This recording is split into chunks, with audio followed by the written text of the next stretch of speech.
বদমাইশ বিড়ালটা জঙ্গলের এই মোরগটাকে পিছন থেকে এসে মেরে দেয়। এরপর সে মোরগটাকে বাড়িতে নিয়ে যায় মোরগটাকে ফ্রাই করে খাওয়ার জন্য। কিন্তু হঠাৎ মোরগটার জ্ঞান ফিরে আসে এবং মোরগটা সেই বিড়ালটাকে বন্দি করে নেয়। ওরে বিড়াল, এবার তো আমি তোকে ফ্রাই করে খাবো। হ্যালো কেচু বন্ধু, আমি তো মোরগ ধরতে গিয়ে নিজেই ফেসে গিয়েছি। তুমি জলদি এসে মোরগের হাত থেকে আমাকে রক্ষা করো। আরে বন্ধু, আমি তো সমুদ্রের পাড়ে একটু ঘুরতে এসেছিলাম। আচ্ছা ঠিক আছে, তুমি চিন্তা করো না, আমি আমার প্রাইভেট জেটটাকে নিয়ে তোমার কাছে আসছি। ওরে কেচু, আমি মিসাইল মেরে তোর প্রাইভেট জেটটাকে ব্লাস্ট করিয়ে দিচ্ছি রে। এরপর মোরগটা সেই কেঁচুটাকেও বন্দি করে নেয়। হ্যালো বাঘ বন্ধু, আমার বন্ধু বিড়ালকে বাঁচাতে এসে আমিও তো ফেসে গিয়েছি। তুমি তাড়াতাড়ি এসে আমাদেরকে ওই মোরগের হাত থেকে রক্ষা করো।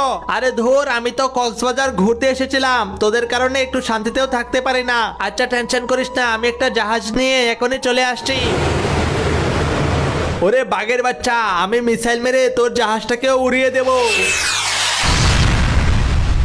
ওরে বাঘ, বন্ধুদের বাঁচাতে এসে তুই নিজেই আমার হাতে বন্দি হয়ে গেলি। এইবার তোদের সব কটাকে আমি কারেন্টের শক খাওয়াবো। তোরা আমাকে ফ্রাই করতে চেয়েছিলি,